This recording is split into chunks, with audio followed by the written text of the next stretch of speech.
Nesse vídeo, analisaremos o comportamento de um sistema de primeira ordem para três entradas distintas, tanto analiticamente como computacionalmente. Para isso, partiremos da equação característica de um sistema de primeira ordem e consideraremos que as nossas condições iniciais são nulas. Então, passando para a Laplace e isolando o QO, nós chegamos às seguintes equações. Como estamos buscando a função de transferência, que é dada pela saída em Laplace sobre entrada em Laplace, vamos rearranjar novamente a nossa equação, de modo a encontrar que a nossa função de transferência é igual a k sobre tal s mais 1. E nós podemos também isolar a nossa saída, encontrando a equação número 4. Para todos os três casos que nós iremos resolver agora, nós vamos considerar que o nosso ganho estático, k, é igual a 2 e a nossa constante de tempo, tal, é igual a 4, chegando na seguinte função de transferência. Vamos começar, então, pela entrada em degrau. A transformada de uma entrada em step, ou degrau, é dada por A, que é uma constante, sobre S. Então, nós vamos substituir isso na nossa equação número 4 e colocar de forma que a gente consiga encontrar mais fácil a transformada inversa em uma tabela. E pela tabela, a gente encontrou a seguinte transformada para 1 sobre tal S mais 1 vezes S. Voltando para o tempo, a gente chega então na nossa equação número 6. Para esse exemplo específico, a gente vai considerar que o degrau ele tem um valor final de 10, ou seja, uma amplitude de 10, que é o nosso A, e analisaremos para um tempo de 25. Substituindo então esses valores, a gente tem que a nossa saída no tempo 25 é igual a 19,96. Para analisar numericamente os nossos exemplos, vamos utilizar o aplicativo Xcos do Scilab. Aqui nós já temos o sistema montado com a nossa entrada em degrau, cuja amplitude é igual a 10. Aqui está a nossa função de transferência, onde 2 é o k e 4 é o tal, e essas são as estruturas que nos permitem plotar tanto o gráfico só da saída, quanto o gráfico da entrada. Aqui algumas configurações são necessárias, como por exemplo, o tamanho do gráfico, e é importante lembrar que o refresh period e o buffer size devem possuir os mesmos valores, que também deve ser o mesmo valor do tempo de integração aqui na nossa configuração de simulação. Ajustando esses parâmetros, a gente pode então plotar o gráfico e analisar os resultados. E aqui a gente pode perceber que para o tempo de 25, que a gente determinou analiticamente, que a gente definiu no caso, nós encontramos o valor de 19,95, ou seja, nesse tempo, essa é a nossa saída, que é muito próximo ao valor de 19,96 que foi obtido analiticamente. Para uma entrada em rampa, a gente vai seguir o mesmo procedimento. Vamos partir da transformada em Laplace de uma rampa, que é dada por uma constante, novamente onde A, sobre S quadrado. Multiplicando pela equação número 4, a gente chega então nesta equação. Dessa forma, a gente não consegue encontrar na tabela de transformadas a transformada inversa. E, portanto, a gente vai utilizar as frações parciais para conseguir deixar de uma outra forma e conseguir então encontrar a... Para analisar computacionalmente, a gente vai utilizar o mesmo sistema da entrada em degrau, apenas colocando dessa vez uma entrada em rampa, cuja inclinação é de 0,5. Plotando então o nosso gráfico, a gente pode observar que para o tempo de 25 que a gente definiu, nós temos uma saída de 21,004, que é muito próxima à saída de 21,008 que a gente obteve calculando analiticamente.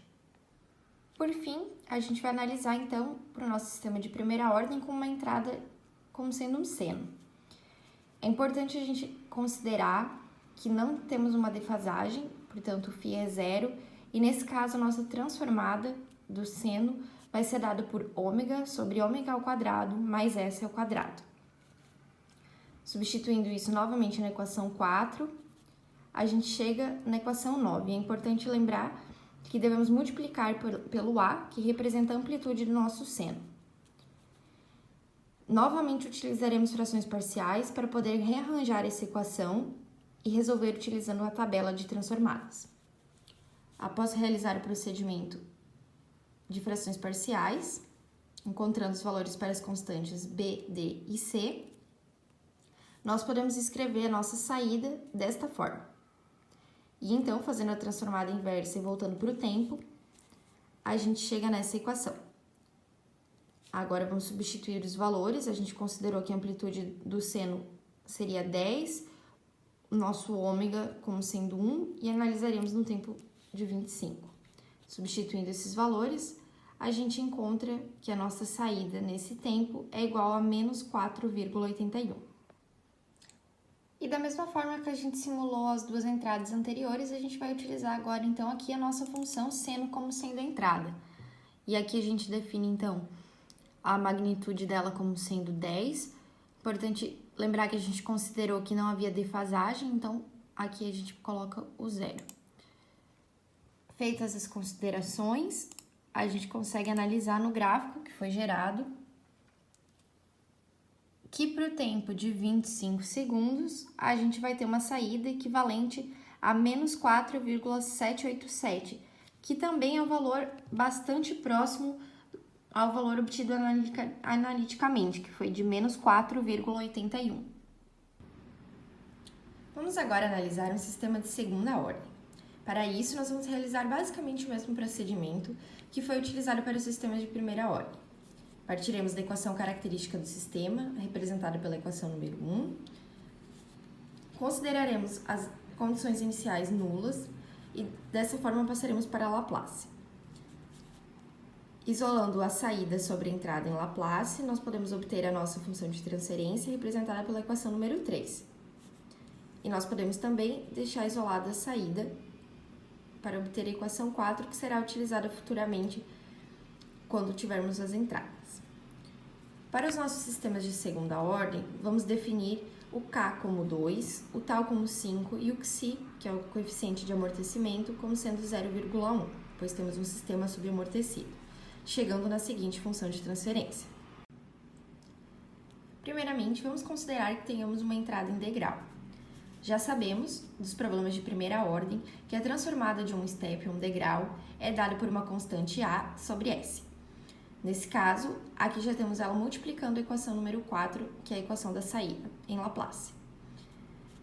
Para isso, vamos fazer a nossa transformada inversa, chegando então à nossa equação número 5. Agora basta substituir os valores que nós vamos adotar, e nesse caso, o valor final do nosso step é 7, e analisaremos no tempo de 50 segundos. Substituindo os nossos valores, nós obtemos um valor para a saída no tempo 50, como sendo 18,68.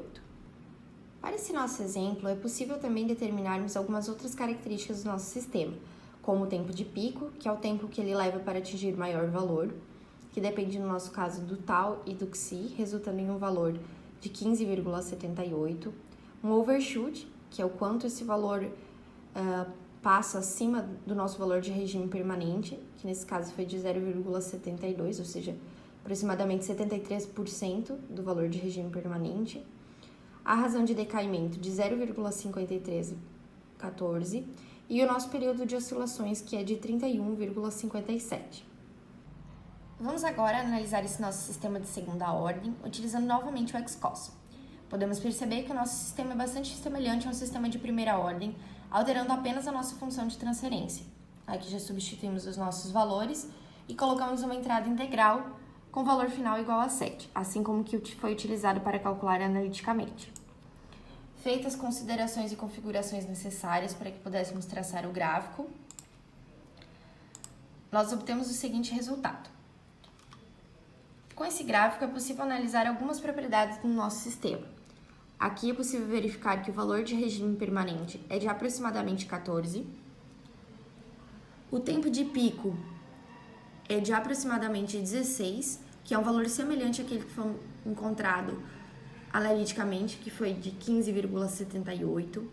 É possível observar também o tempo de crescimento, ou seja, a primeira vez que o sistema passa do valor de regime permanente, então podemos dizer que é aproximadamente 9. E por fim, podemos analisar o tempo de assentamento de 5%, ou seja, é o valor em que o nosso sistema não oscila mais do que 5% do valor de regime permanente. Ou seja, nesse caso, nós teríamos que obter o valor entre 14,7 e 12,13. Analisando aqui no gráfico, se a gente der um zoom, eu já deixei marcado aqui para facilitar, o valor em que ele deixa de oscilar mais do que 5%, o primeiro valor em que isso acontece, é para o tempo de 146,161. Então, nós podemos dizer que o tempo de assentamento de 5% é este aqui. Utilizando agora uma rampa, então, como entrada nesse nosso sistema de segunda ordem, a gente definiu uma rampa com inclinação de 1, como podemos ver aqui, um tempo de início em 0, e vamos, então, rodar e traçar o nosso gráfico. Aqui está o resultado dele, vou dar um zoom. A gente pode perceber, então, que a nossa linha verde aqui representa a entrada em rampa e a linha preta é a nossa saída do sistema. Para marcar os pontos, eu vou aqui em editar, iniciar gerador datatype e vamos analisar aqui para aproximadamente 15.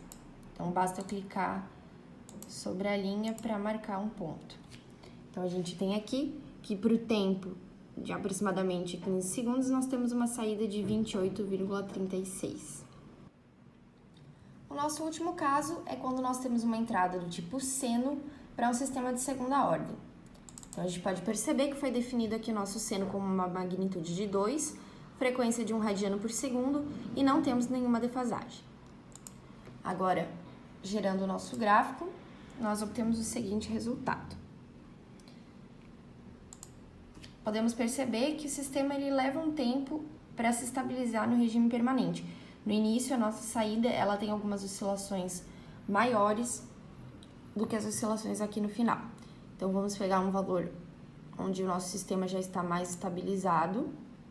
Eu vou utilizar aqui novamente o gerenciador datatype para a gente analisar o valor em um dado instante. Pode ser aqui em 150. Nós vamos obter, para esse tempo, um valor de menos 0,097.